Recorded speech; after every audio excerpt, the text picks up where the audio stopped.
A problem. Well, Nana, one of our viewers, has opened up a knitting shop or crocheting shop. Oops, I Are, almost insulted all crafters everywhere. and And my are you christin backwards? little Is hat. is is the camera backwards or The like what? camera's backwards. Yeah. Okay, because I was about to be like, is it inside out or okay? But No, no, the it's just camera's backwards. backwards. But Okay, it should reverse it. theoretically say okay. People could see it. Yeah. But yeah, good morning. Happy Happy New New Year. Year. Oh, thanks for joining us. IQ31300. Oh my gosh, I totally know who you are, but I cannot recall your other username I was at about to this say hour. dox them, dox them. Oh I God, know, doxing everybody oh. for New Year. Kristen, our favorite tech bro in a lab shakes that Mm-hmm. I haven't found one that like I can tolerate better than this. That Mm-hmm. isn't the Fairlife protein ones, but they Yeah. changed something about their formula or their packaging, and they have these like No. little artifacts. Like while it's in shipping, Uh-huh. the liquid gets between the lid and the thing, and it like Ugh. solidifies, and you just get these little things. I'm not a fan. Oh gosh. You should tell them that's a product defect. And they would want to know. It's not my problem. Yeah, I mean, it is is. I mean, it is literally my problem, I guess. Well, I guess you have to depend on someone else being a more of a, actually and reporting to the customer Well, service. yeah, no. I mean, like it's just such a pain going through those channels. And Hmm. have you ever reported something and then they weren't receptive to it? Hello. I mean, that's everything, right? Yeah. I mean, like I basically am of the camp of, hey, if you can't figure it out, you deserve to lose sales or whatever, Hmm. even if it would directly benefit me if you fixed it. Yeah. Oh my Well, goodness. I I'm sure. trying to let everyone know that we're alive right now. Gosh. I'm trying to match. I got to sit up straighter so I can match your height. Oh, Just right. I'm like, I've given myself some artificial height, kind of like a Pope hat. yeah. Like a what? A Pope hat? Yeah. Sam, well, good to see you. Isis. Oh, hey, everyone. Whoa. I did. Who is definitely not on the West Coast. In other drink news, I bought more Celsius and I unfortunately fell for the fizz-free ones, and it's just like Ah. aggressive juice. Without the fizz, I just can't. You know what I mean? Mhm. Yeah, so we're having an early start, Sam, for the new year. Yeah, we're switching it up, trying to be all we can be. Yeah. So yeah, we're besides aggressive juice, which is exactly what I want. Yeah, Not it's aggressive juice. we were going to talk about the topic of starting. So that's something that I guess if we all follow Gregorian calendar, have magically decided that if the number of the year go up, it will all magically change and be a new segment of time that we should renew our vows to ourselves. I mean, I don't know if I believe that. I think, like, obviously, rhythm. Did you not have a single New Year's resolution? No, Oh, really? Like not even for January, I will now start XYZ. no. I like one. That I'm reflexively anti a thing that everybody acts like you should do, Mhm. but I appreciate the opportunity to rhythmically check in with yourself. If New Year is a time that works for you, awesome. Mhm. I kind of I do think holistically about like the year and things I want to do during the year, but I don't have this year I'm going to do this different cuz it's this year approach to it. And maybe Oh. maybe I'm not like other girlsing the exact same thing that you're saying, but the difference in the mental framing is important to me because one, I don't want to do things that I don't want to continue to do in the following years. Mhm. And so like a New Year's resolution framing to me implies that you might not do it in the future. And I don't know. I feel like I'm in a phase of life where I'm changing those types of things almost every month. And Yeah. so and so like the this year I'm doing this framing just doesn't really work for me right now. Got it. Yeah, for sure. Same here. I'm like, I already do like monthly reviews, so Yeah. adding a yearly doesn't really help. And also, yeah. So something I've been trying to do now with my friends, instead of bugging them to be like, "What's your New Year's resolution?" Which I think is an interesting question to ask anyway. I'm very revealing because depending on what answer they give. But I've been asking them, "What's How? your New How? Year absolution? Like, what are you planning to not do this year?" I think I Or disagree like that to that's not not a have resolution. expectations around. Tori, thanks for popping in. Appreciate that Yeah. a lot. But sorry, Oh, I'm thank being you. argumentative. Can you Like say what? something that. Oh, go on. No, go ahead. Oh, I was gonna say that, like, what is something that has been a burden because you keep wanting to do it every year. You keep like not doing it every year, so it's time to just give up. So I have a couple emails. Uh-huh. So I actually I it hurts my heart to give up on things, which Mhm. is perhaps one of my biggest anchors that I carry around is I really don't like quitting or giving up, even if the final action that's best for it is quitting or giving up on it. Mhm. And so the way that I've been tricking myself into doing those things that I want to give up is by saying you have to make a decision about it.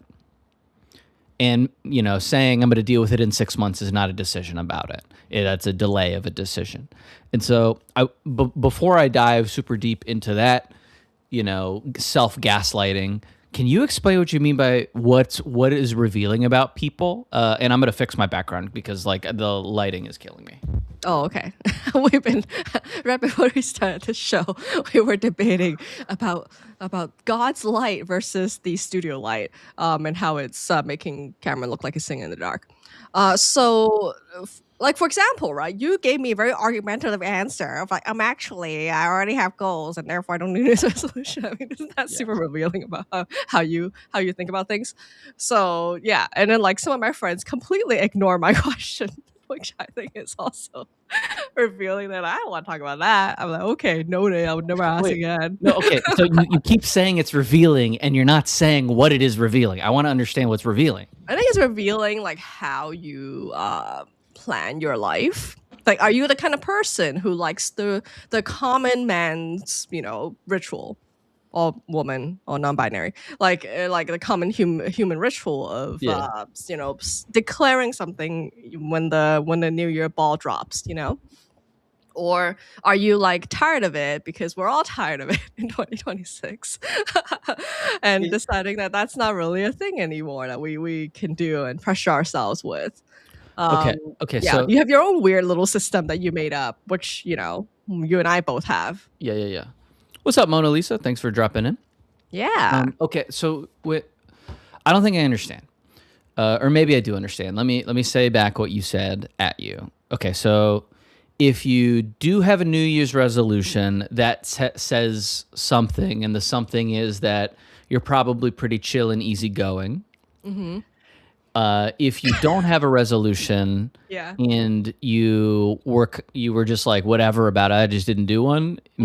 Maybe you're just kind of in your own world. Hmm. If you have a visceral reaction like me, it means you're very not like other girlsy. Yeah. And he just added, Cameron's reaction was revealing. He doesn't like doing what other people do, like you mentioned. It's like Yeah. the "do you like soup" question. Wait, no. What's the do you like soup question? I don't know. He says, please explain that one. Did we talk about soup? And then What? they have a bad reaction to soup. That sounds about right, actually. So I have a couple hot takes about soup. Mhm. Hot. Mnemonic, what's Oh, up? I think that is JRF. Why are you doxing people? Just kidding. What's up, JRF? Oh, Okay. yes, a very doxing set of initials. Okay. So wait, do you have any hot takes about soup? I love them to an inordinate degree. What So about I don't cold I soup? don't know whether that's a hot take or not. Do you like cold soup? But I think they might be bad for mewing reasons. Okay, maybe that's the hot take. Wait. Like so. Wait. First of I all, love soup. I think it's making my jaw rounder because I'm not chewing enough. I thought you were a science person, Kristen. I don't know, like, but isn't it science? Okay, is it no longer sciencey to be like, yeah, but you develop your the muscle you use gets developed, and if you're not chewing enough, then you don't have as much of a defined jawline. This is okay. Yeah, I'm this is no aghast. science. I don't know. I'm proposing or asking this question. I'm aghast right now because we both know that this is a bone. This is your mandible. We both know that. Wait, okay, that's baseline, right? That's the bone. Yes. So if you look like Cillian Murphy, you're gonna look at Cillian Murphy's son. Like it looks like a little baby Cillian Murphy. Like that's Yeah, sad, right? you But for the can't. rest of us, can you augment with muscle development? I don't know. I mean, I think you can reveal whatever your natural jawline is with Mhm. losing like fat and reducing the amount of like body fat you have. But besides that, I don't think so. I mean, Doesn't okay, that actually, not entirely true. The because see, Isis is citing a book at us. I don't insane. Apparently, there's a Whether or book called not, Jaws: The Story of a Hidden Epidemic, which sounds like another like sharks movie sequence. yeah, no, I mean, Kristen does have the Manosphere brand right. We talk about this a I think that lot. we have talked about this. You would think that it's Cameron, No, but it's actually me. I'm actually Joe Rogan. yeah, Kristen Rogan, and also Kristen. I don't know if you saw, but your hat's benevolent creator is in the chat. So thanks for dropping Oh, I by. missed. Oh, thank you so much. Yes, Okay, I'm rocking it. but to any teenage boys watching this, you don't need to be mewing to fix your jawline because guess what? There's going to be, like, even if it gets to where you want it to be, there's going to be another thing to make you feel bad about, whether it's having like big nipples or whatever. Like, there's always another thing to be insecure about. So just get off the train while you can. Yes, yes, and yes. Nana made the hat. Please visit Nana's shop in order to. Oh, I have. What's the link? What's the link? Okay, let's see here. Nana's Crochet Heaven. Please visit. Okay, this is gonna be a little bit tricky to read. It's on Instagram _. Nana's Crochet Heaven. Haven. I'm not saying it right. Sorry, There's also Snapchat YSFW _Nana, and there's also a WhatsApp number that I would not read out on the chat. yeah, hell yeah. Also, mnemonic JRF. Shout out Big Nips crew. I hear you. Okay. Soup though. What's your favorite soup? I'm a big lobster bisque maxi. Oh, I mean, I I'm mean, in not New to England. stereotype where you live, but Yeah. that sounds about right. You know, but okay, so here's what I'm not a fan of about soup. I don't like stuff in my soup that much. Mhm. Like, I think you can have a little bit for texture, but if you got a whole bunch of soup in it, and unfortunately this does kind of go for ramen for me, I would much rather get the broth and the stuff separately and then kind of like do my own, build your own mouthful. Like a Sukeman sort of situation? I I mean, I'm assuming whatever you said makes sense, but I don't know what that is. Oh, do you mean like on your own spoon? You'd be like fishing at the noodle, and you'd be like, I would like one noodle. This is not weird at all. Well, first of all, I eat noodles with a fork. Second of all, the I mean, I think they're asking broth, soup, bisque. Are they the same thing? No, they're not the same thing. Like all of them are the category. Broths and bisques are soups, but you know what I mean. Like not all soups are bisques. It's a categorization. I think this is ripe as an opportunity for a new infographic / one use website with 3D rotating objects. Yeah. There's a really good one on Hacker News about light and shadow. Oh, I thought I dropped it in our Discord, but I don't know for sure. But I anyway, don't think I saw it. The soup thing bothers me because I'm too messy. If I'm eating a colored soup, Is there anything on your shirt? yeah, I don't know what it is. Maybe I just have pig genetics. Did you not go to finishing school? I did go to Cotillion. I grew up in the South, and I went to Cotillion. Too. Yeah. Isn't soup drinking actually a thing you went to school for? I mean, technically yes, But also, all of those soups are just liquid. Yeah, and then do they tell you to like do? This is so prissy. Like you spoon away from yourself instead of towards I to think that was the the thing that soups, we learned. Yeah. and you're only allowed to tilt it only for the very last few spoons or something. Yeah. I mean, did you go to Cotillion or where's No, this knowledge from? I read the Emily Post etiquette book or something. Okay.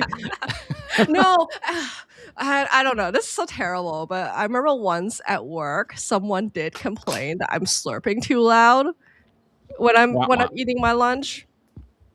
And I realized that yeah, because in Asia we just don't care. Yeah, no, that is gross. And y'all misphonia people are just complaining. Yeah, shout out to my neuro D's, dude. I can't handle the. Oh, but that's the essence of soup drinking. Yes, So I and it can is see a that's where the nightmare. divide is maybe. My brother and I would get into fist fights because he would chew with his mouth open, and it would just like, and I just, But that makes the food taste better. I mean, sucks for him, man. Um, The but the other like solution I found is to put soup in a cup and to drink it like a coffee. I can't do that in public. Well, no, you can't. But yeah, the last soup take because I don't want this to be a soup episode. The cold soup, yay or nay? Ugh, rarely. It's not something I particularly like. What Like is gazpacho kind of thing, right? yeah. Yeah, the I'm not a I don't like cold food. gazpacho. Honestly, I'm not like a ceviche either, which is Mhm. basically like cold fish soup on a plate. It has to be done well. I've had it done like extremely well in Colombia, which it's almost like a sashimi with a little bit of sauce if it's done super well. Is it a sauce if it's just like soup? Is It's more called or less viscous? leche It, de la tigre, tiger's milk in in Colombia, like the little juice. Kristen, I'm not asking you about your fetishes. No, the hold on. I have a question. Viscous. If something is viscous, does it move slow or fast? Is this one of those like flammable, inflammable things? No, it's definitely not. Because inflammable and flammable are the same thing, and viscous and not viscous are not the same thing, Uh, right? to me, it moves like slow for liquid and fast for solid. Yeah. So like, so syrup is more viscous than water. Hmm. We gotta look that up before we clip it, or else the internet's gonna dogpile. Well, that's Okay, great. Great. There'll be more comments. we'll figure it out later.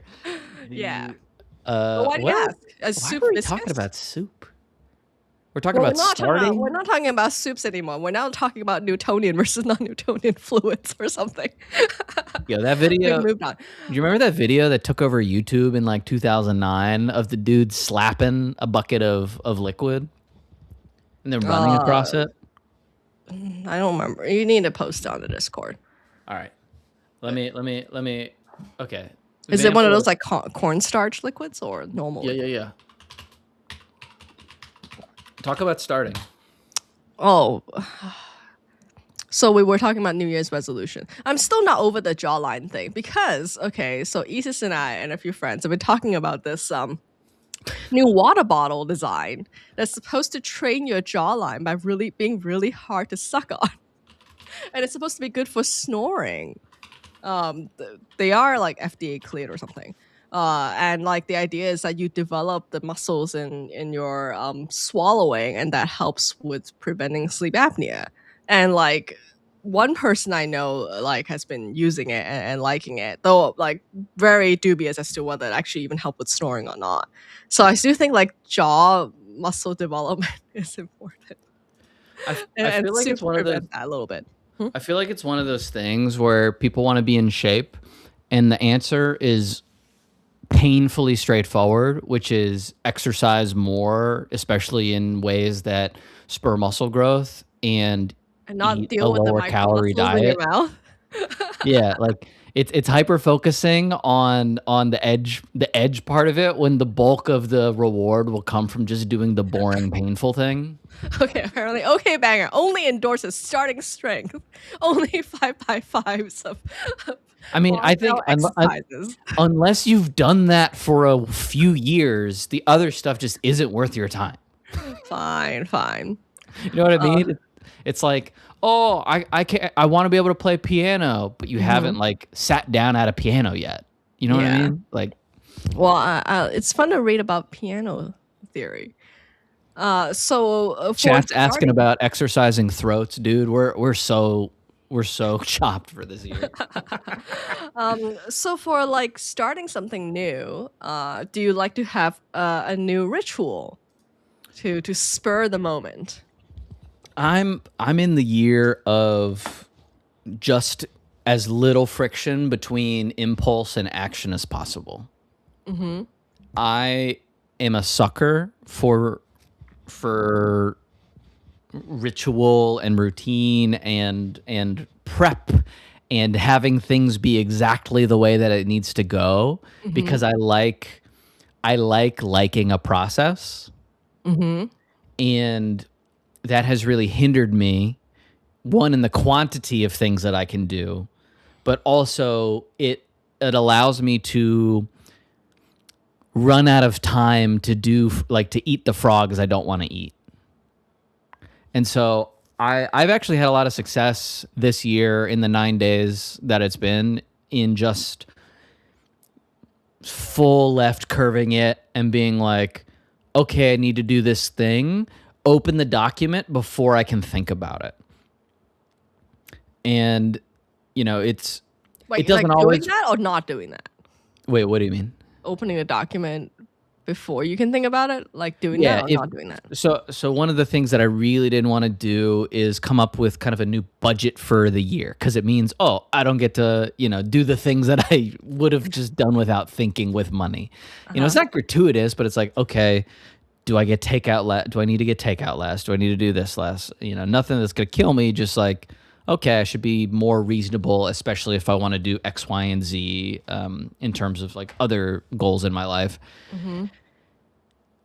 And it's really easy for me to be like, oh, I need to tidy my desk first because it's a clear space means a clear mind. And so if I tidy my desk and then Mm-hmm. I organize all of this and then I organize my to-do list and then I go through my emails so that my inbox is zero, then I can do the financial model I don't want to do without any distractions. Mm-hmm.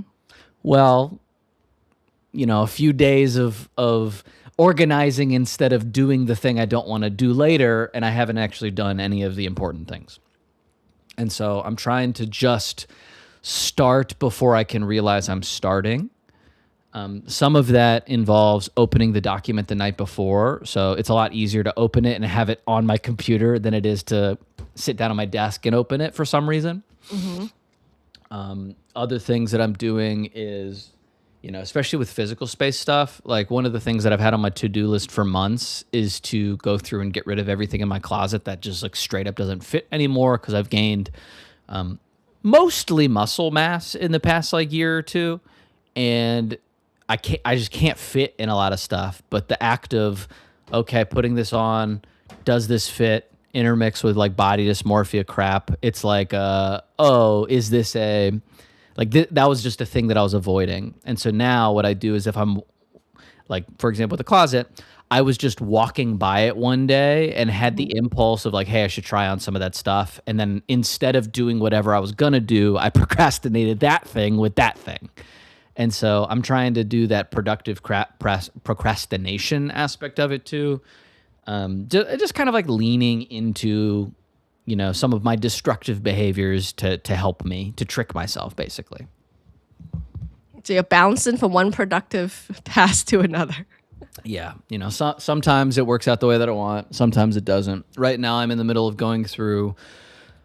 So I saved all of my old business school case documents because they give you a printed out version of all of them. Oh. And so, I got James Madison and the federal negative and the founding of the Constitution. where it goes into some of the economic logic about the Constitution. Turns out it was a You lot learned about that? property rights. Wow. What was that? I was expecting a case on Southwest Airlines and whether it was more economical to now have assigned seating, that kind of case. Well, okay, so there's actually an interesting case about Southwest Airlines because airlines either use a hub and spoke model or kind of like a point to point, and I Yeah. think Southwest uses like a cascading model like that, where it's not just like go to the hub and away from the hub, and there's pros and cons, right? Yeah, Because yeah. if the hub is really good for replacing flights that get delayed because you just throw in another like flight because it's the hub, or throw in another airplane. Cascading flights are more efficient in some ways, but if there's a delay, it cascades through the whole system. Oh. Yeah. Yikes. And so sometimes if you're delayed, it's because that airline doesn't have the reserve that it potentially could have. Sounds like their style, though. They've Yeah. always been a little bit more of a just-in-time kind of thing. Yeah. So like, I didn't realize that you guys had to learn economic models of the Constitution. Yeah. And so, obviously there's a little bit of Cameron bias in here because, of course, I took the classes on the big macro thinking about how the financial world developed Oh. instead So of it like. wasn't like a requirement, like it was an elective kind of thing. So this one was, and so in your first year, there's a semester of business, government, and international economics. And so that case it's a lot of oil pipelines. It's a lot of, I mean, at that time it was 2019. And so you could still have discussions about colonization and it'd be like taken seriously. And so, yeah, so you do some of that. What's interesting about the Constitution case, and one of the reasons why I kept it, is because part of the really important, part of the reason why the rich landowners really wanted a constitution was to enshrine property rights in a way that wasn't necessarily respected when you're a colony. Specifically, the property rights of like owning slaves and stuff. And so What do you mean it's not like Hamilton, the musical? but so like American history is economic history to a degree, and so it's just really interesting to see that play out. Especially when there's a lot of people that like to talk about these things in separate lanes. But especially when you think about the progenitors of the Constitution and who they were, of course they cared about business topics and principles when they're crafting the country's founding document. And a lot of it is good ideas, but a lot of it is convenient ideas too. You know what I mean? But so I have a problem of throwing away, like it hurts my heart to throw away good knowledge. Yeah, that's good. I mean, okay, so speaking of the decluttering at our like scissor statement divide, Yeah. like in my spare time, I started compiling a list of things I want to declutter again for this year. I did put books on there, but I was thinking about you and how horrifying that is. It's tough. It's tough. But it's sort of one of those things where it's like, maybe I'm a bit too all or nothing about this, but I'm like, well, I might as well just have all ebooks then. For example, like so in the past 2 weeks, I was on a road trip, right? Yeah. And like a lot of like living out of the car and things like that. And that's why I really test is like a lot of my minimalism thing ideas, because if I have one more thing in the car, I literally can't turn. Like there's no place to sleep. So I like how my friend Ash popped in just in time to say, don't do it, not the books, because I know she went through a phase of decluttering books and regretting it. So she's trying to warn me, like the ghost of Christmas past. I like ebooks. I think that in some ways they are a fundamentally better technology than physical books. But just because something is more efficient doesn't necessarily make it like universally better. Like I do think that there is something in our monkey brains that takes holding a physical thing with knowledge in it more seriously than the That's true. capricious, flittering, floats away on the wind knowledge that comes on a screen. Right, right. That's true. And then yeah, there's this other movement now of cyber celibacy where we're going all physical objects Yeah. and all of that. But I think what would have been convenient is if I have an ebook version of all my books so that I Yes, have that both. that would be convenient, and I think would be the fairest way to sell physical books, but we live in a society. Yeah. But for that case though, are you thinking about is it just loose piece of paper? Like do you want to like bind it or anything?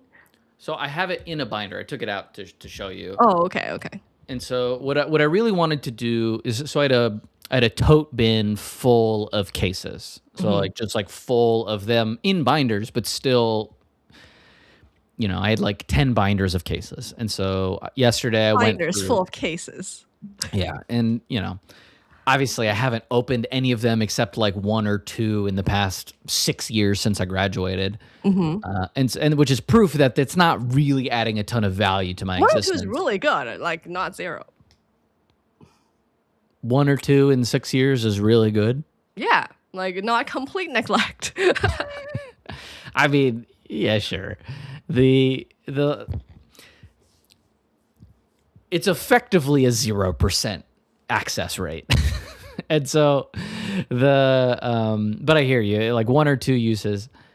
But so I went through and I've gotten rid of about half of them. Hmm. And, now I'm using the rationalization of, oh, one day, like if I was a teenager and my dad had this book, this like box full of knowledge from Harvard, like I would probably peruse it. Hmm. And so now that's my cope is, oh, I'll save, like these are the ones I'm going to save for Teddy, and or we'll make good YouTube video fodder. So that's the other cope that I have. I'm waiting for Teddy to grow up and have his own weird little stream with his friend. I mean, And I go through, what are like all this weird stuff like that? Why do you say that? I mean, great. If it makes great content, I would love it. No, I mean he's gonna be the normiest of the norm. I know, right? It's Oh gonna my be god. like I don't know. It'll be interesting to see what rebelling against me looks like. What okay, so yeah, what would be like your worst like nightmare of a rebellion? I mean, That's funny. I truly don't think that I have a worst nightmare, because the act of rebellion is inherently enjoyable for me. Oh. You know Oh, what I actually no, mean? your worst nightmare is that he turns out really preppy. Well, yes, that's like the closest that it comes to. And so, Yeah, yeah. yeah, but even then, it wouldn't be that bad because it'd be like, okay, he wants to be his own person. Right, right. And he like only likes the most whatever the equivalent of the most mainstream things are in the future. Yeah. I mean, maybe my nightmare would be if he wants to assimilate fully into the collective consciousness, and Yeah. that's it. Oh, that'll Oh, make I a good burped through my Krazam nose. skit. Krazam's, yeah, that'd be funny. Kristen. Okay, so we talked about. I mean, I can talk more about the things that I'm doing a little bit differently this year. But what are Hmm. you doing, if anything? This year I feel like they know what I'm doing because you're gonna laugh. Um, so my friends noticed already. I'm trying to be chill this year. Press X to doubt. Ah! Okay, yeah, that was Johan's reaction too. So it's a collective like household like wish is to be more chill. Yeah, and it's What does that exactly mean? it's like press X to doubt, right? It's like so hard for someone like me to do it, and therefore I find it a worthy challenge. No, but like, what does that mean though? Like, are you waking bacon every day? Like, what does that mean? This explains a lot. Um, No, I think they're like okay, so usually if I like think about like a project for instance, right? I would like think about it and then I'll think about it. And then I will have like, this endless neurosis of thinking about it. Like kind of like the meme with the panels where eventually the person's just like thinking about it, thinking about it and then goes Yeah. insane. Yeah, I'm just trying not to do that. So how much do you think about it? I mean, I think maybe like 2 times, but not like 10 times. But what is how do you stop? I remind myself, remember the thing where you said you're gonna be chill, and I go, all right, okay. No, I think okay. So the key, right? Yeah. Which I'm working on, is I'm distracted by this like Spot. Twitch spot right now. Spot. Is okay. Why am I not chill? I'm not chill because I'm afraid of making mistakes. Okay, yeah. Yeah, therefore I have to allow mistakes to happen. Like Okay. that is my biggest thing this year. Is like I'm just allowing mistakes to happen, which I think that's something like really ironic because I'm 100% sure in my attempt to prevent mistakes, I actually cause more mistakes. You know, you've seen it happen all the time. I mean, sorry, continue. I have thoughts, but I continue. Yeah, like for example, like if I'm trying to, like you and I like have conversations where I'm like, oh, I'm mad about this because I think if we do X Y Z, that'll be bad. And in a way, me being mad at it was even worse. So like it's like these kind of scenarios where like I become over fixated on what I declare a problem to be and Mhm. not realize that I cause like other weird ass problems all the way down. Okay, Like yeah. I'm trying to like not label something and be so certain that oh the thing I'm trying to prevent is the problem, therefore I need to be neurotic and not chill about it. Like Okay. that's the only thing I'm changing. Gotcha. I Yeah. mean, there's a It's lot of very layers in abstract, that I know. though. Huh? There's a lot of layers in that though. Yeah, yeah, and it's you know not easy, and I forget all the time, but so far so good. So, okay. So, let me word vomit about that for a second.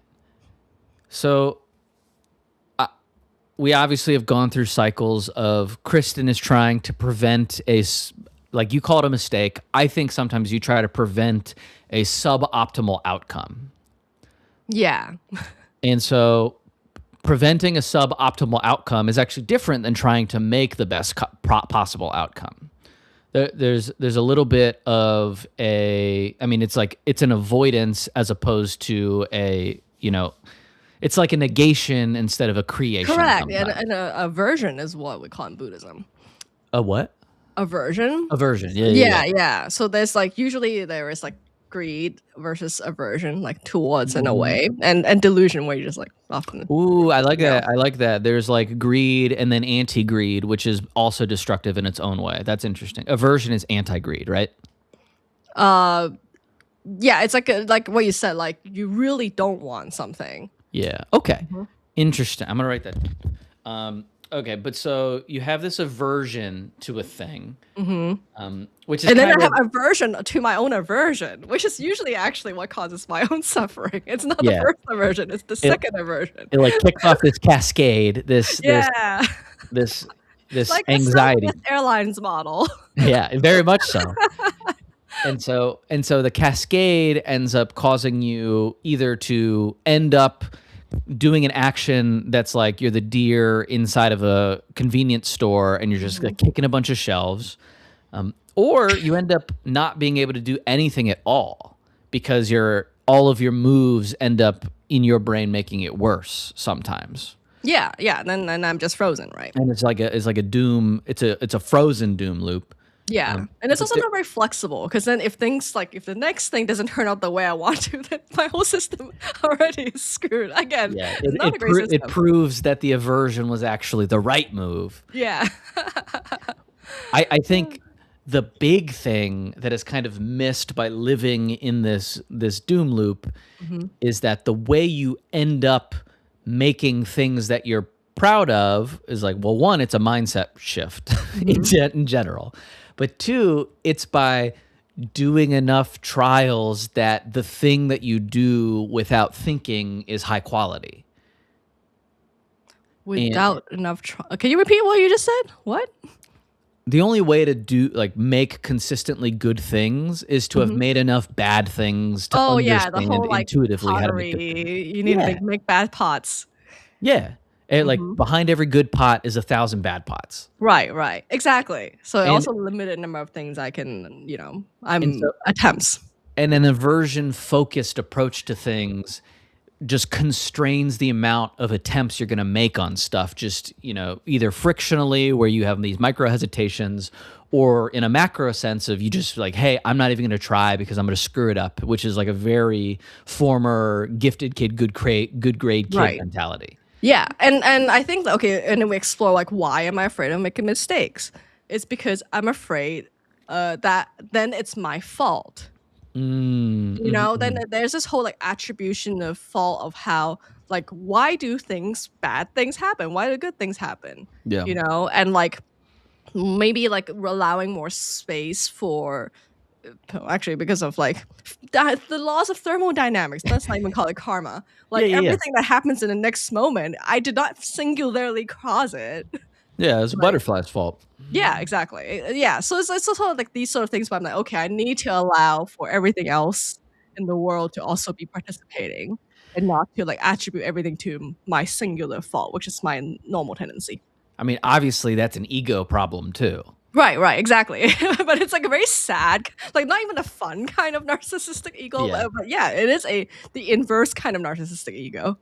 So, okay, so I'll say the same problem, because the reason why my closet wasn't, I called it reset closet, was the name of that task. The reason why the closet wasn't reset, the reason why the financial model wasn't done, the reason why my bookshelf wasn't set up the way that I wanted it to, was also aversion. But the thing that kills me is accumulating open loops. And so I take this instinct of, hey, it's all my fault, which when you accrue enough of those, you end up freezing, or at least I end up freezing and you end up freezing. And so for me, the thing that has helped me start to like get out of this frozen loop is closing some of these loops. Because if you think about, I mean, I guess the Zoomers don't defragment their discs anymore. Yeah. Right? But I don't know the analogy. But so if you think about defragging your discs and like reorganizing all of your empty space on your hard drives, like for me, closing the tiniest loop, even if it's something, as stupid as put the roll of paper towels that's on the floor onto a paper towel like holder, which is a thing that is on my to-do list that I haven't done. It frees up, 0.1% of my working capacity in my brain that's like ambiently always doing everything. And so, I mean, it's part of the reason why like decluttering your desk can help you, feel better about doing stuff productively. But for me, I have these long running open loops, and the more that I close them, the more that I end up closing. And so it's like this task momentum that cascades in a positive way for me. And obviously getting the first one done is kind of the hardest part, but doing those like having the document open the night before so you don't have to do that initial first task in the morning, or like honestly, even just like having a couple of beers and going at the task, just because it doesn't need to be done well, it just needs to be done. like those are the kinds of things that are starting to work for me.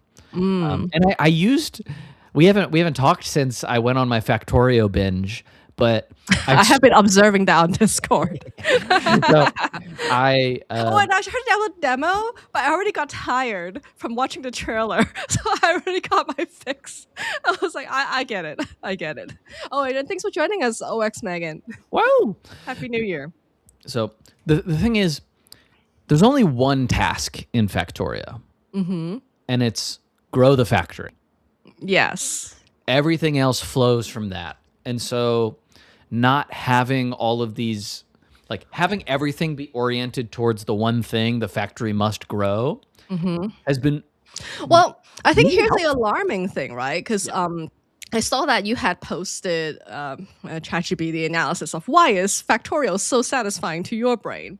Yeah. And I was thinking, well, no duh, but also I was thinking, like, well, that's how people who are like really financially driven, I think that's how their brain works. It's like, it's very straightforward. Like money is actually probably one of the most straightforward things that can apply in a very factorial kind of way. I think like Warren Buffett types think in this way. But Yeah, I the mean, thing it is that answers all because your you and I questions. like abstract things, like creative projects don't work like factorial, I don't think. Um, so it's not as I like, thought it so. can, and I think you can design systems to make it work kind of like it, but because by its very nature is not straightforward, it makes it much harder. So, okay, so the thing with creative stuff is it works if you believe your one true purpose. Mhm. It doesn't work if you're balancing two. Yes, because it purifies it and Yeah. makes it more factorial like. And so if you want to take a factorio approach or a, we'll call it like hyper capitalist approach because it's the Mhm. same thing. Mhm. And your one true metric is basically what it is like, is the factory growing is the metric. Yeah. And the metric for making stuff could be, does this reach a bajillion people? Right? Or like, Mhm. I need this to reach more people. Mhm.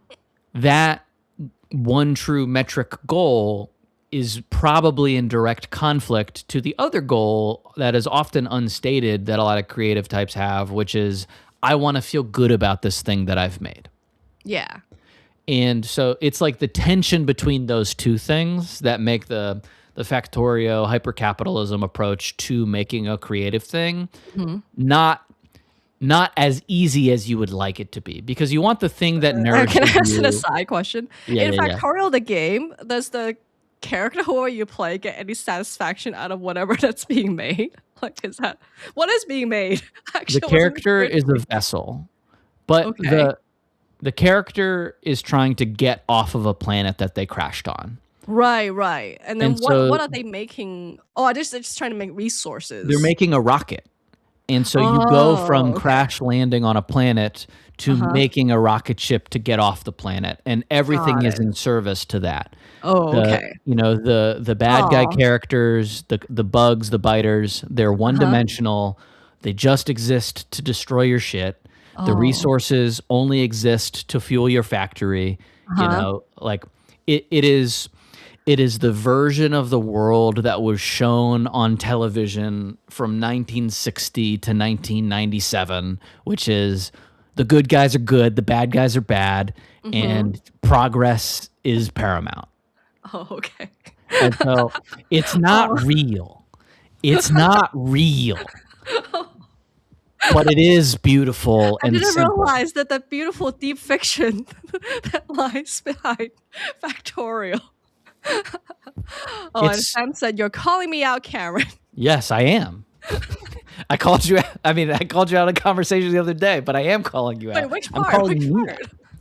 Oh no, just Sam and I have been having discussions about like being an artist and doing things that you love and that nourish Oh. you, being in conflict with making money to sustain that life. It is terrible when you were talking about, like, the whole Factorial thing, I did think about, "Oh, yeah, but look at Sam and the candles and then making an expansion of the candle factory." Like, that seemed the most analogous to me. The froth is right underneath. Ah, okay, okay. So, but like you and I often attempt to like try to make creative projects into little units, right? Where we can be a little bit more distant about it so we can crank it Yeah. out. Isn't that Well, our attempt to factorialize an art thing? okay. So to put a bow on it, the fundamental conflict is that you want to make something that makes you feel good, but you Mhm, also have constraints of living in a society that costs money, and the thing that you make that feels good doesn't necessarily make you money. mhm. And so, wait, what did you ask? I blacked out. Right, which took me like a long time to realize and to Yes. exit out of like capitalism pill brain. Yeah. I mean, it's well, hold on, but what would you ask? I completely forgot. Oh, I think you gave a great good explanation, like Okay. of like why our creative and art projects cannot fit into a factorial like model of production. Yeah. And so I've been trying, right? I Because I know. That's why I'm like, but you have been trying, so I don't know what you're talking about. and so it does help to quantize the units of what you do Mhm. into discrete parts. And so I have a pretty great flow for writing my poetry. I have two input sources. I have two. Okay, so to really beat the crap out of Factorio as a metaphor for creating things, Mhm. you have ore, you have assemblers, which take that ore and convert them into something else. And then you have mid level assemblers, which take those things that were transformed from ore into something useful, like a sheet of metal or an iron rod or something like that. And there's like an intermediate step. And Mhm. then eventually you make the thing that you want to make. And so some Mhm. things can be directly made from the ore. Other things require like an intermediate step where you combine some other ingredients to get the final output. Mhm. If I'm writing poems, and I don't do this in a, hey, I sit down and do step 1 and then step 2, step 3, but I do think about all of the steps as discrete parts of the process. And so to me, my ore is feeling a feeling and recording it in some way. And I Mm. only have two places where I build piles of ore. I have paper scraps, and then I have Apple Notes. Mhm. And those are the two places where pieces or starts or threads, and sometimes like pretty close to full poems exist. Mm. But the flow from that piece of ore to it being out in the world, it's not close to being done, right? Because you have to make the thing, you have to polish the thing, and then you have to get it out in front of people. And so for me, I'm really focusing on the transition from the feeling to it being published, Mhm. and I am gonna part of, I mean, I guess my New Year's resolution, but like my part of my plan for this year is to focus more, is to build processes for the distribution piece. So post publishing, more people see it. Mhm. But that I'm not worried about that right now. But so for me, going from feeling to scrap of paper to Apple Notes, well, I have an intermediate holding pile where I have all of my scraps of paper. Mhm. And then when it's time to do like editing work, it goes from the scrap of paper pile to my code repository, which I've already Mhm. built so that it's like very easy for me. Like I've solved all of the logistics problems of getting something onto my poetry site, littlefeelings.com. Right, And right. then I do my editing and revision as I get it into my code base. Mhm. And so, I sit and reflect with the poem as I type it in. So I get one rep when I just type it in raw, and then I get another rep when I view it on the site in my like local development environment, and I just see it on the page and see if I feel anything different about it. Mhm. And if I do, then I like modify it. And this is in the Factorio metaphor, like an assembler for it. Like one of the assemblers from the ore is this typing it in process. Another one is reviewing it on the local dev environment. And then when I publish that branch to the live website, there's a third one where I see it on the website and I'm like my final gut check. Mhm. And then from there, the next part of the assembly process is including it in my probably monthly poetry update. Mhm. And it just like, that's the next step of the assembly line of making the thing. And if I do those steps, I'm done with that poem. Mhm. And for me, being done with that poem doesn't mean I can never revisit it again, but I get to reduce the cognitive load of feeling like I have an obligation to the piece of work. I feel like this, if you're up for it, this whole thing is a whole essay. That's super interesting to me, Yeah. right? And then Okay. like I can also share with my writing friends who I think will love it too. Um, yeah, and I've seen you do this like for the past like in last year, like building out the system, and I saw it from like the first baby factory or whatever you do in Factorial. It is like now a little bit longer pipeline, so that's super exciting. Yeah. So my January bucket of things is making a version of that process for everything creative that I want to do. Hmm. And so all of my energy can go towards one of the steps in the process instead of trying to figure out how to make the things that I want to make. Which is actually like, it's like really satisfying when I the the terrible and beautiful thing is how much relief I feel when I have a terrible V0 of a process. Isn't that literally called building an MVP? Yeah, but I mean, like for non-tech people, a minimum viable product is like the worst version of the thing that you could make that still accomplishes the goal that you want it to do. Yeah.